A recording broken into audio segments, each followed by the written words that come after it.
iPhone apps abuse iOS push notifications to collect user data. I almost made this the highlight story. So this is different from, we talked about a couple weeks ago how police can request warrants to access push notification data for both iPhone and Android. This is specific to iPhone. It has nothing to do with warrants, and it has everything to do with the apps. So quoting the article here, numerous iOS apps are using background processes triggered by push notifications to collect user data about devices, potentially allowing the creation of fingerprinting profiles used for tracking. These apps bypass Apple's background app activity restrictions and constitute a privacy risk for iPhone users. After analyzing what data is sent to iOS background processes when receiving or clearing notifications, the researcher found that the practice was far more prevalent than previously thought, involving many apps with a considerable user base. Depending on the app, this data includes system uptime, locale, keyboard language, available memory, battery status, storage use, device model, and display brightness.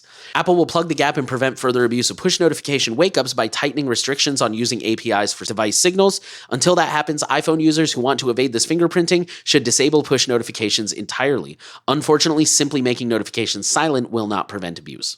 Again, I try to condense these articles into the relevant bits.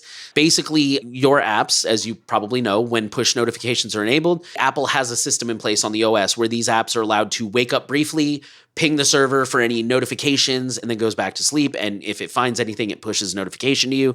And so as this researcher found, you can use these push notifications to pull additional data from the device. They said Apple is going to fix this, and basically, it's not a foolproof fix, but they're basically just going to require developers to start stating why they need access to these APIs and what data they're going to request. I do believe this will help because I do believe Apple puts some effort into their vetting processes for these kind of things.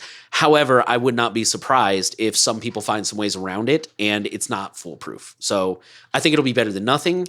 I don't have a better solution. I'm just saying let's recognize this is probably not going to be a foolproof solution. Yeah, and it's really unfortunate that your only option is to disable push notifications, because if you're one of those like super minimalist, disconnected people who's like, I'll get back to you when I get back to you, then sure, that works just fine. But if you're like most people, I've actually been really interested in DivestOS lately ever since we've been talking about them a lot. And I've thought about switching to them, but I rely heavily on MySudo. And MySudo, number one, already sucks on Android.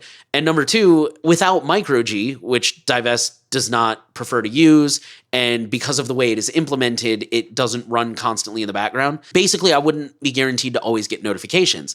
And I bring that up because, me, as I mentioned before, I have a day job. I can't just not be getting calls from my boss. If my boss needs to call me, my boss needs to call me. And I can't just be like, oh, sorry, I'm being super tinfoil hat right now. Today is a perfect example. The day I'm recording this, Microsoft Teams went down. And the only way my boss could get a hold of me was to call me. Not everyone is in a position where they can just disable push notifications. I will say, though, on the flip side, I think this is a good opportunity to maybe practice a little bit of digital minimalism and say, do I need push notifications for everything? A quick mention of Michael Basil. Michael Basil used to say that he didn't have push notifications on for his email. Basically, if he felt like he wanted to check his email, he would open it and he'd pull down for an update. Personally, I say go a step further and just take your email off your phone. I did that months ago and I'm very happy with it. If I'm bored, I'll go ahead and log in because I still have a password manager on my phone. But 99% of the time, if it's email, I can wait until I get home.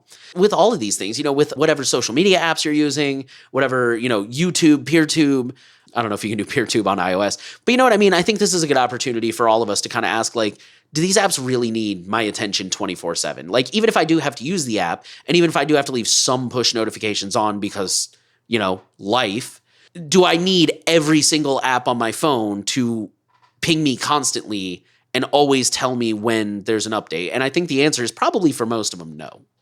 So just, like I said, a good opportunity to ask that question and do some self-evaluation.